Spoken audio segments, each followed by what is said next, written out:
In the next section of our installation, we've tried to take the focus away from the more organic material that's present in the other two parts. To do this, we've moved more towards digital sound design and processing of existing samples with tools such as Native Instruments, Massive, and Glitch Machines Fracture VSTs. Something we've tried to do differently in this section of the installation is move away from the more ambient sonic content. The reason for this is that typically extended compositions like these contain a lot of slowly evolving features, and we wanted to try something new. On top of this, we wanted to accentuate as much as possible the difference between the lower frequency content and the high, as their sonic envelopes were typically very different. The high material, of course, is more sharp and short, whilst the low is more of a droning, slow evolving matter.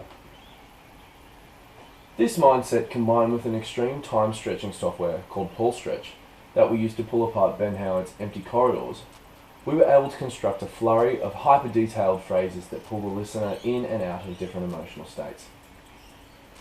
The large part of sample manipulation was done within a new plugin I acquired a while back, but haven't really had the chance to test out.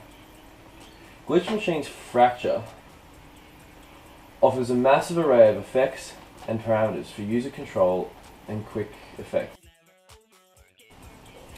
One of the most important aspects of this composition is frequency steering.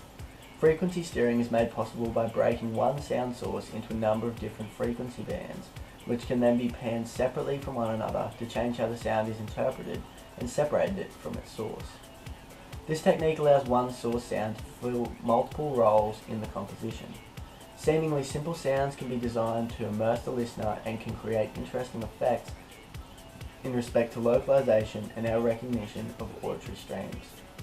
Field recordings are a great candidate for this technique, as they offer both a full frequency stream along with an original recognizable source. In these field recordings, frequency steering played a pivotal role in sculpturing a sonic journey and creating a more engaging and immersive listening experience. This is one example of frequency steering that has been used in this composition. Here I've duplicated 4 instances of the same stereo file, and on each I have put a certain filter which you can see has narrowed down the frequency spectrums of each of these tracks, and that way that gives me options to pan it later. Yeah, I haven't done any of that in Ableton Live, but as soon as we get into the studio we'll be able to take this range of frequencies and create a very immersive surround environment, hopefully.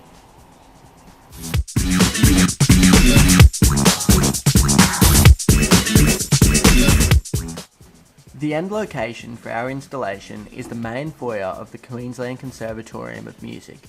The speakers will be arranged in the same layout as seen in the immersed studio. However, the phantom image between speakers will be far more noticeable due to the size difference between the two environments.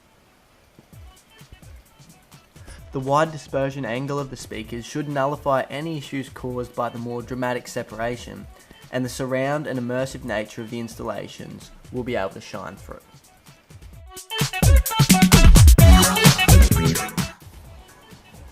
Our composition represents the culmination of a wide range of newly learned and adapted techniques in composing and processing. Collaborating on this assignment has been an extremely interesting and productive experience that allowed group members to draw on individual talents to create a sonic journey that represents our development as producers through our degree. Enjoy the installation.